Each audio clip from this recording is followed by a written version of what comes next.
ప్రజలపక్షం ఎన్ఎట్ news కి స్వాగతం. ముందుగా హెడ్లైన్స్. దేశభక్తి సమైక్యతకు మదనపల్లి మైలురాయిగా నిలిచింది. స్పష్టం చేసిన ఎమ్మెల్యే షాజహాన్ బాషా 3000 అడుగుల పొడవైన జాతీయ జెండాను ప్రదర్శించిన మదనపల్లి ప్రజలు. ఉద్యోగం ఇప్పిస్తానంటూ 3.20 లక్షల రూపాయలు మోసం. పోలీసుల చుట్టూ తిరుగుతున్న న్యాయం జరగలేదని బాధితురాలు ఆవేదన. మదనపల్లిలో భారీ చోరీ. 670 గ్రాముల బంగారు, 2 కిలోల వెండి, 25,000 రూపాయల నగదు దోచుకెళ్లిన దొంగలు. చెడ్డీ గ్యాంగ్ పనిగా అనుమానం. సత్తా చాటిన చంద్ర కాలనీ మున్సిపల్ యూపీ పాఠశాల విద్యార్థులు. ఎన్ఎంఎంఎస్ స్కాలర్షిప్స్ కు ఎంపికైన విద్యార్థులు. ఇక డీటెయిల్స్ చూస్తే మదనపల్లి పట్టణంలోని నీరుగట్టువారిపల్లె సాయిరాం మీదలో గురువారం ఉదయం దారుణ ఘటన చోటు చేసుకుంది. 5v1 ఈ ర్యాలీలో వేలాది మంది పాఠశాల కళాశాలల విద్యార్థులతో పాటు ప్రజాప్రతినిధులు, పుర ప్రముఖులు, అధికారులు, ఉపాధ్యాయులు, స్వచ్ఛంద సంస్థలు, కుల ప్రజా సంఘాల ప్రతినిధులు, డ్వాక్రా సంఘాల మహిళలు, పట్టణ ప్రజలు ఉత్సాహంగా పాల్గొన్నారు. 3000 అడుగుల పొడవైన జాతీయ జెండాను ప్రదర్శిస్తూ దేశభక్తి నినాదాలతో ర్యాలీ నిర్వహించడం ప్రత్యేక ఆకర్షణగా నిలిచింది. సాంస్కృతిక కార్యక్రమాలు, కేరళ డ్రమ్స్, గుర్రపు స్వారీలు ప్రత్యేక ఆకర్షణగా నిలిచాయి. ఈ సందర్భంగా ఎమ్మెల్యే షాజహాన్ బాషా మాట్లాడుతూ స్వాతంత్ర్యం కోసం ప్రాణాలు త్యాగం చేసిన మహనీయుల త్యాగాలను ప్రతి ఒక్కరూ స్మరించుకోవాలని అన్నారు. స్వాతంత్ర సమరయోధుల స్ఫూర్తితో దేశ ఐక్యత, సమగ్రతను కాపాడేందుకు ప్రతి పౌరుడు తన వంతు బాధ్యతను నిర్వర్తించాలని పిలుపునిచ్చారు. మదనపల్లిలో అన్ని వర్గాల ప్రజలు ఒకే జెండా కింద ఐక్యంగా నిలిచి ముందస్తు స్వాతంత్ర దినోత్సవ వేడుకల్లో పాల్గొనడం ఎంతో అభినందనీయమని అన్నారు. కుల మత ప్రాంత భేదాలకు అతీతంగా ప్రతి ఒక్కరూ సోదర భావంతో మెలగాలని, ఇదే దేశ ప్రగతికి బలమైన పునాదిని పేర్కొన్నారు. దేశ అభివృద్ధిలో యువత కీలక పాత్ర పోషించాలని ఎమ్మెల్యే అన్నారు. యువతలో దేశభక్తి, సేవాభావం, సామాజిక బాధ్యతలను పెంపొందించేందుకు ఇలాంటి కార్యక్రమాలు ఎంతో దోహదపడతాయని తెలిపారు. ఈ కార్యక్రమంలో town bank chairman Vidyasagar, BJP senior నాయకులు చల్లపల్లి నరసింహారెడ్డి, విజయభారతి విద్యా సంస్థల కరెస్పాండెంట్ డాక్టర్ సేతు, సహదేవ నాయుడు, శ్రీచందు, దయాకర్, మెప్మా, మధుసూదన్, ఆర్పీలు జాఫరునిసా, ఉషారాణి, లక్ష్మి, శ్రావణి, నవీన్ చౌదరి, కమల్ బాషా, ఫోర్డ్ లలితమ్మ, రాత్రి స్వాతే, చైతన్య స్వచ్ఛంద సంస్థ కవిత, కాదర్ కుట్టి, శ్రీనివాసులు నాయుడు, ఎంఈఓ ప్రభాకర్ రెడ్డి, ప్రజాప్రతినిధులు, అధికారులు, ఉపాధ్యాయులు, ప్రజా సంఘాల నాయకులు, కళాశాలలు, పాఠశాలల విద్యార్థులు, మహిళలు, పట్టణ ప్రజలు పెద్ద సంఖ్యలో పాల్గొన్నారు. స్వాతంత్ర దినోత్సవం ముందస్తు వేడుకల కార్యనిర్వాహకులు అందరూ ఇక్కడ ఉన్నారు. వాళ్లకు ముఖ్యంగా ప్రత్యేక ధన్యవాదాలు. వాళ్ళే మొత్తం, నేను కూడా ఏం కాదు, వాళ్ళే మొత్తం సర్వస్వం వాళ్ళే బాధ్యత కూడా చేశారు. దానికి ముఖ్యంగా సీతన్న గారు, రఘునాథ్ రెడ్డి గారు, మా తమ్ముడు చందు, మన విద్యోదయ స్కూల్ సీనియర్, అదేవిధంగా మా తమ్ముడు సాధ్యం, ఏదైతే రఘునాథ్ రెడ్డి గారు చెప్పాను ఆల్రెడీ, మన ఎన్జిఓలో ఫోర్డ్ లలితమ్మ గారు, అదేవిధంగా ఆనంద్ దాత్రి, మన ఏం మేడం పేరు స్వరము, అదేవిధంగా మా ఈనాడు మోహనన్న, అదేవిధంగా చాలా మంది నాతో ఉన్న మా తెలుగుదేశం పార్టీ నాయకులు విద్యాన్న, ఇంకా అందరూ ఎవరు, మా రమేష్. మదనపల్లి పట్టణంలోని నీరుగట్టువారిపల్లె సాయిరాం మీదలో గురువారం ఉదయం దారుణ ఘటన చోటు చేసుకుంది. రామచంద్ర ఇంట్లో బాడుకకు నివాసం ఉంటున్న 60 ఏళ్ల అనంత నాగలక్ష్మమ్మ ఇంట్లో ఒంటరిగా ఉన్న సమయంలో వంట కోసం కరివేపాకు కోయడానికి వెళ్లింది. ఈ సమయంలో గంగారపు రామచంద్ర కొడవలతో ఆమెపై విచక్షణ రహితంగా దాడి చేసినట్లు సమాచారం. ఈ దాడిలో వృద్ధురాలి శరీరంపై పలు చోట్ల కొడవలి గాయాలు కావడంతో ఆమె తీవ్రంగా గాయపడింది. వెంటనే కుటుంబ సభ్యులు ఆమెను మదనపల్లి జిల్లా ప్రభుత్వ ఆసుపత్రికి తరలించారు. ప్రస్తుతం ఆమెకు అక్కడే వైద్యులు చికిత్స అందిస్తున్నారు. ఈ ఘటనపై సమాచారం అందుకున్న మదనపల్లి పోలీసులు సంఘటన స్థలానికి చేరుకుని విచారణ ప్రారంభించారు. దాడికి గల కారణాలపై అన్ని కోణాల్లో దర్యాప్తు కొనసాగుతోంది. నా పేరు ఆంజనేయులు. మేము మగ్గాలు నేర్చుకుంటాము. పొద్దున్నే 6:30 అట్లా మా అమ్మ మగ్గాన్ని లేకొచ్చి నాతో మాట్లాడేసిపోయింది. వేరే ఊరికి చేయబోదనేసి కల్లూరు పిలుచుకుని పోయి కట్టించుకొద్దామని చెప్పాను. ఆదివారం పైన పోదాంలే అని చెప్పి నాతో మాట్లాడింది. బయట పోయింది. 6:45 చెట్టు కరేపాకు పీక్కుందామని అడిగి పోయింది. అడి వేళకి వెనక నుంచి వచ్చి వేసిన తలపైన ఘాట్లు కొట్టినాడు. ఎక్కువ బయట పోయినప్పుడు ఇట్లా వేసి నరుకుతాడు.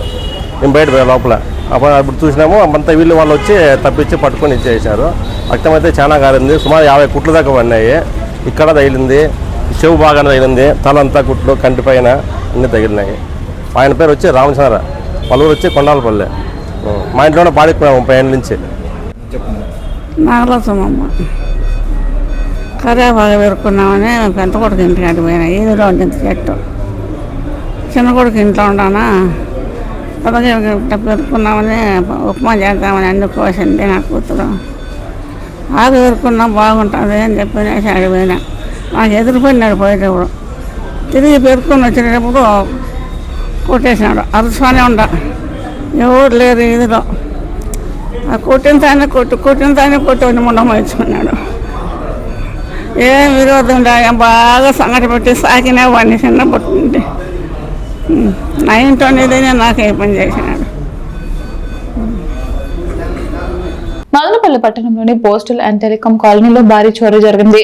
కాలనీ శివార్లో నివాసం ఉంటున్న రిటైర్డ్ RWSDE రవీంద్ర ఇంట్లో యజమానులు నిద్రిస్తున్న సమయంలో దుండగులు చోరీకి పాల్పడ్డారు. ఇంటి కిటికీ గ్రిల్స్ ను కట్ చేసి లోపలికి ప్రవేశించిన దొంగలు బీరువాలు, కబోర్డులను తెరిచి 670 గ్రాముల బంగారం, 2 కిలోల వెండి, 25,000 రూపాయల నగదును అపహరించినట్లు పోలీసులు తెలిపారు.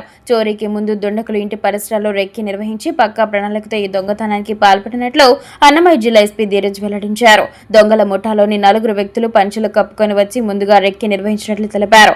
సమాచారం అందుకున్న 1 town CI Rajareddy, central crime station CI Mohan, SI Chandrasekhar ఘటనా స్థలానికి చేరుకుని పరిశీలించారు. బాధితుడి రవీంద్ర ఫిర్యాదు మేరకు కేసు నమోదు చేసి దర్యాప్తు చేపట్టారు. నిందితులను పట్టుకునేందుకు ప్రత్యేక బృందాలతో గాలింపు చర్యలు కొనసాగుతున్నాయి. ఇదే తరహాలో పీలేరు ప్రాంతంలో కూడా 2 చోరీలు జరిగినట్లు సమాచారం అందడంతో పోలీసులు ఆ కోణంలోనూ దర్యాప్తు చేస్తున్నారు. వరుస చోరీల నేపథ్యంలో ప్రజలు అప్రమత్తంగా ఉండాలని పోలీసులు సూచించారు. మదనపల్లి 1 టౌన్ లిమిట్స్లో ఈరోజు తెల్లవారుజామున జరిగిన హౌస్ బ్రేకింగ్ సంబంధించి మనం ఈరోజు సీన్కి రావడం జరిగింది.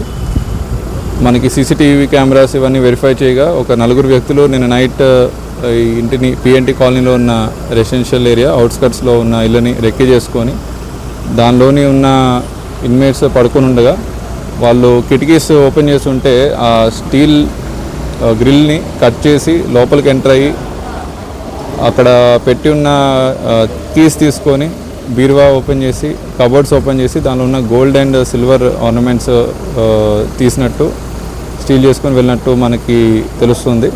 దీనిలోని ముఖ్యంగా ఇక్కడ కొన్ని ల్యాప్సెస్ ఉన్నాయండి. ఇంట్లో వాళ్ళు కూడా ఈ కిటికీ తలుపులు అవి తెరుచుకొని ఉంచడము అండ్ వాళ్ళు కూడా ఈ గోల్డ్ అంతా పడుకున్న రూమ్లో కాకుండా పక్కన కిటికీ ఉన్న రూమ్లో ఏదైతే వితౌట్ ఎనీ ప్రొటెక్షన్ ఉన్న రూమ్లో పెట్టడం కొద్దిగా అన్ఫార్చునేట్. ప్రతి ఒక్కరు మదనపల్లిలోని ప్రతి ఒక్కరికి కూడా మన పోలీస్ తరపున విజ్ఞప్తి, వాళ్ళ గోల్డ్ ఐటమ్స్ కానీ ఏదైనా వాల్యుబుల్ ఐటమ్స్ ఉంటే వాళ్ళ రూమ్లోని సరైన ప్రదేశాల్లో సేఫ్ లొకేషన్లో పెట్టుకోవాల్సిందిగా కోరుతున్నాము. అండ్ ఇక్కడ కూడా మనకి కొన్ని కేసులో క్లూస్ వచ్చినాయి. CCTV ఆధారంగా 4 వ్యక్తులు వచ్చినట్టు ముసుగులు వేసుకొని వాళ్ళు చిన్న చెడ్డీస్ వేసుకొని వచ్చినట్టు మనకి తెలుస్తుంది. ఇదివరకు ఒక 2 వారాల క్రితం పీలేరులో కూడా ఇటువంటి సిమిలర్ గ్యాంగ్ ఒకటి తిరిగినట్టు సంచారం చేసినట్టు మనకి ఇన్ఫర్మేషన్ ఉంది. మనకి టవర్ డంప్స్ ద్వారా అండ్ ఇప్పుడే dog squad and clues team వచ్చి ఇవన్నీ చెక్ చేశారు. ఈ చుట్టుపక్కల ఏరియాలో రెక్కీ చేసి వాళ్ళు తిరిగినట్టు అయితే CCTV ఫుటేజెస్ అని వెరిఫై చేసి వాళ్ళని త్వరలో పట్టుకుంటామండి. సుమారు ఒక 300 to 400 గ్రామ్స్ గోల్డ్ చెప్తున్నారు అండ్ ఒక 2 kgs ఆఫ్ సిల్వర్ అంటున్నారండి. అది ఒకసారి వాళ్ళు ఇంకా మనకి సీన్ అంతా డిస్టర్బ్ చేయలేదు. మనం క్లూస్ టీమ్ అంతా సెర్చ్ చేసిన తర్వాత ఫింగర్ ప్రింట్స్ తీసుకున్న తర్వాత వాళ్ళు మళ్ళీ ఇన్మేట్స్తో మాట్లాడి వాళ్ళు చూపెట్టిన ఆధారం మేరకు మనం కేసు కడతామండి. సిల్వర్ కూడా పోయిందని అంటున్నారు, బట్ అది ఇంకా వెరిఫై చేయలేదు. వాళ్ళు కూడా మంచిగా సీన్ ఏది డిస్టర్బ్ చేయకుండా మొత్తం అంతా డోర్ లాక్ చేసి పెట్టారు. సో మనకి ఎక్కడైనా ఫింగర్ ప్రింట్ దొరికితే ముద్దాలు దొరకడానికి ఆస్కారం ఉంటుంది. చెడ్డీ గ్యాంగ్ అని మనం స్పెసిఫిక్గా చెప్పలేమండి. ఆ రోజు పీలేరులో కూడాను ఒక 3 to 4 మెంబర్స్ ఒక 2 హౌసెస్లో అటెంప్ట్ చేశారు. 2 హౌసెస్లో కూడా ఎటువంటి ప్రాపర్టీ పోలేదు. హౌవర్ సిమిలర్ గ్యాంగ్ అప్పుడు అక్కడ ఏదైతే తిరుగుతున్న గ్యాంగ్ ఉందో ఇక్కడ సేమ్ గ్యాంగ్ ఆపరేట్ చేసి ఉండొచ్చని మనకి అనిపిస్తుందండి CCTV ఆధారాల మేరకు. చౌడపల్లిలో వెలిసిన అభిష్ట మృత్యుంజయ స్వామి ఆలయంలో గురువారం ఉండే లెక్కింపు కార్యక్రమం నిర్వహించడం జరిగింది. ఈ కార్యక్రమంలో భాగంగా ఎండోమెంట్ అధికారులు, అర్చకులు హుండీ లెక్కింపు కార్యక్రమం నిర్వహించడం జరిగింది. ఈ కార్యక్రమంలో 5 నెలల సాధారణ హుండీ ఆదాయం 1,32,219, ఆడి కృతిక ప్రత్యేక హుండీలో 42,813 చౌడేపల్లి ఆగస్టు 13. ఈ సందర్భంగా దేవాదాయ శాఖ అధికారి రమణ మీడియాతో మాట్లాడుతూ పొంగనూరు నియోజకవర్గం చౌడేపల్లి పట్టణంలో వెలిసిన అభిష్టాద మృత్యుంజయ స్వామి దేవస్థానంలో హుండీ లెక్కింపు కార్యక్రమం నిర్వహించారు. 5 నెలలకు సంబంధించిన సాధారణ హుండీని లెక్కించగా 1,32,219 42,219 ఆదాయం వచ్చినట్లు దేవాదాయ శాఖ కార్యనిర్వహణాధికారి రమణ తెలిపారు. అలాగే ఆడి కృతిక సందర్భంగా ఏర్పాటు చేసిన ప్రత్యేక హుండీని లెక్కించగా 42,813 ఆదాయం వచ్చినట్లు ఆయన వెల్లడించారు. దీంతో 2 హుండీల ద్వారా మొత్తం 1,75,032 రూపాయలు ఆదాయం సమకూరినట్లు ఆయన తెలిపారు. ఈ హుండీ లెక్కింపు కార్యక్రమంలో దేవాదాయ శాఖ ఇన్స్పెక్టర్ రవికుమార్, అర్చకులు మహేష్, శివకుమార్, రాజా, సిబ్బంది, హరిప్రసాద్, గ్రామస్తులు పాల్గొన్నారు. ఈరోజు శ్రీ అభిష్ట ముత్యేశ్వర స్వామి దేవస్థానానికి సంబంధించి హుండీ లెక్కింపు కార్యక్రమం నిర్వహించడం జరిగినది. ఆడికొత్తిగా ఈ నెల జరిగిన ఆడికొత్తిలో టెంపరరీ హుండీ ధర 42,813 రూపాయలు వచ్చినది. అలాగే పర్మనెంట్ హుండీలు 13/12 మార్చి నెల నుంచి ఈ రోజు వరకు 13/8 వరకు 1,32,219 రూపాయలు వచ్చినది. ఈరోజు ఆలయ అర్చకులు మరియు దేవాదాయ శాఖ ఇన్స్పెక్టర్ రవికుమార్, విలేజెస్ పబ్లిక్ అందరూ కూడా ఈరోజు లెక్కించడం జరిగినది. ఈ వచ్చిన అమౌంట్ దేవస్థానం అకౌంట్లో జమ చేస్తాము. దేవస్థానానికి అభివృద్ధికి కార్యక్రమం. ఉద్యోగం ఇప్పిస్తానని నమ్మించి ఓ వివాహిత నుంచి 3.20 లక్షలు తీసుకుని మోసం చేసిన ఘటన చంద్రగిరి మండలం పాకాలవరిపల్లిలో వెలుగు చూసింది. ప్రసాద్ అనే వ్యక్తి ఉద్యోగాల పేరుతో మహిళలను నమ్మించి డబ్బులు వసూలు చేస్తున్నాడని బాధితురాలు ఆరోపించింది. బాధితురాలి కథనం ప్రకారం ఉద్యోగం ఇప్పిస్తానని ప్రసాద్ నమ్మించడంతో అతనికి విడతల వారీగా మొత్తం 3.20 లక్షలు ఇచ్చినట్లు తెలిపింది. అయితే డబ్బులు తీసుకున్న అనంతరం ఉద్యోగం ఇప్పించకుండా కాలయాపన చేస్తూ వచ్చాడని ఆరోపించింది. డబ్బులు తిరిగి ఇవ్వాలని అడిగితే ఆత్మహత్య చేసుకుంటానంటూ తనని బెదిరిస్తూ బ్లాక్మెయిల్ చేస్తున్నాడని వాపోయింది. ఈ వ్యవహారంపై గత 3 ఏళ్లుగా పోలీసులను ఆశ్రయిస్తూ ఫిర్యాదులు చేస్తున్నప్పటికీ తనకు న్యాయం జరగలేదని బాధితురాలు ఆవేదన వ్యక్తం చేసింది. ప్రజా ఫిర్యాదుల పరిష్కార వేదికలోనూ ఫిర్యాదు చేసినప్పటికీ ఇప్పటి వరకు ఎఫ్ఐఆర్ నమోదు కాలేదని పేర్కొంది. పోలీసుల నుంచి స్పందన లేకపోవడంతో చివరకు మీడియాను ఆశ్రయించి తనకు న్యాయం చేయాలని కోరింది.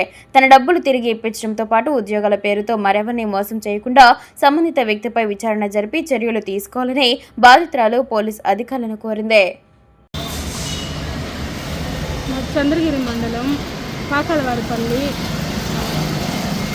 జాబ్ తీసిస్తానని ప్రసాద్ అనేవాడు నా దగ్గర డబ్బులు తీసుకొని 4 ఏళ్ళుగా తిప్పిస్తాడు.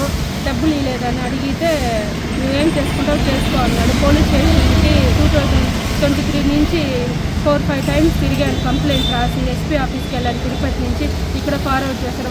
వాళ్ళు ఏం పట్టించుకోలేదు. ఇప్పుడు 6 మంత్స్ టైం చెప్పాడని అడుగుతా అంటే నేను డబ్బులు ఏమైనా చేసుకుంటాను అని బెదిరిస్తున్నాడు. చచ్చిపోతానని వాడు మెసేజ్ పెట్టి నన్ను బ్లాక్మెయిల్ చేస్తున్నాడు. డబ్బులు ఇచ్చిందని నేనేం చేసేది. ఇంతకుముందు ఈ మాదిరి ఇప్పుడిప్పుడే తెలిసింది నాకు. 10 రోజులుగా ఇలాగ నాలాగ బాధితులు ఇంకా 5-6 మంది ఉన్నారంట. వాళ్ళ దగ్గర కూడా ఎంతో 5 lakhs 6 lakhs ఇచ్చి మోసం చేస్తున్నారంట. నా దగ్గర 3 lakhs తీసుకున్నాడు. గోల్డ్ తీసుకున్నాడు. ఇంతవరకు ఏం రెస్పాండ్ లేదు. ఫోన్ చేయడం లేదు, ఎక్కడం లేదు. ఆయన మెసేజ్ పెట్టి అలా బ్లాక్మెయిల్ చేసి బెదిరిస్తున్నాడు. ఏం చేసేది? నేను అక్కడ ఇక్కడ తీసిచ్చి వాళ్ళ దగ్గర మాటలు పడి వాళ్ళకి వడ్డీలు కట్టడానికి సరిపడుతారు. పోలీస్ స్టేషన్ వాళ్ళు ఏం పట్టించుకోవడం లేదు. ఈరోజు రేపటి తిప్పిస్తానే నేను చిన్న పిట్ని కొని వచ్చి ఎన్నిసార్లు తిరిగాను. మీరైనా న్యాయం చేస్తారని మీడియా ద్వారా ఇప్పుడు ఈరోజు నిన్న మెసేజ్ పెడితే ఈరోజు వచ్చి నేను డబ్బులు ఎప్పుడైనా ఇస్తాను, నా దగ్గర లేదు, ఏమైనా అడిగితే ఏమైనా చేసుకుంటే బాధ్యులు నువ్వే అనేసి నన్నే బ్లాక్మెయిల్ చేస్తాను. నన్ను డబ్బులు ఇచ్చిన నన్ను అడుగుతాను, నేనేం చేసుకోవాలి? మీరే ఏదో న్యాయం చేయండి. జాతీయ స్థాయి ఉపకార వేతన పరీక్ష ఫలితాలలో పట్టణంలోని చంద్రకాలనీ మున్సిపల్ యూపీ పాఠశాలలో చదువుతున్న 3 విద్యార్థులు సత్తా చాటారు. ఇందులో ఉదయ్ కుమార్, మహతి, మోహిత్ నరసింహులు ఉత్తీర్ణత సాధించి శభాష్ అనిపించారు. ఈ సందర్భంగా గురువారం పాఠశాల ప్రధానోపాధ్యాయులు వాణి మాట్లాడుతూ జాతీయ స్థాయి ఉపకార వేతన పరీక్ష ఫలితాల్లో తమ పాఠశాల నుండి 3 విద్యార్థులు ఎంపిక కావడం, అందులోనూ ఉమ్మడి చిత్తూరు జిల్లాలో ఉదయ్ కుమార్ 3వ ర్యాంకు కైవసం చేసుకోవడం గర్వకారణమన్నారు. దీని వెనుక విద్యార్థుల కఠోర శ్రమ, ఉపాధ్యాయుల కృషి ఎంతో ఉందన్నారు. ఎంపికైన విద్యార్థులకు ఏడాదికి 12,000 రూపాయల చొప్పున స్కాలర్షిప్ లభిస్తాయన్నారు. భవిష్యత్తులో ఈ విద్యార్థులు మరిన్ని అద్భుత విజయాలు సాధించాలని వారు ఆకాంక్షించారు. ఇందులో భాగంగా తల్లిదండ్రుల సమక్షంలో విద్యార్థులను ప్రత్యేకంగా అభినందించారు. ఈ కార్యక్రమంలో పాఠశాల ఉపాధ్యాయులు, తల్లిదండ్రులు పాల్గొన్నారు. అనుక్షణం ప్రజల పక్షం న్యూస్ ఇంతటితో సమాప్తం. తిరిగి రేపటి బులెటిన్లో మళ్ళీ కలుద్దాం. అంతవరకు సెలవు. నమస్కారం.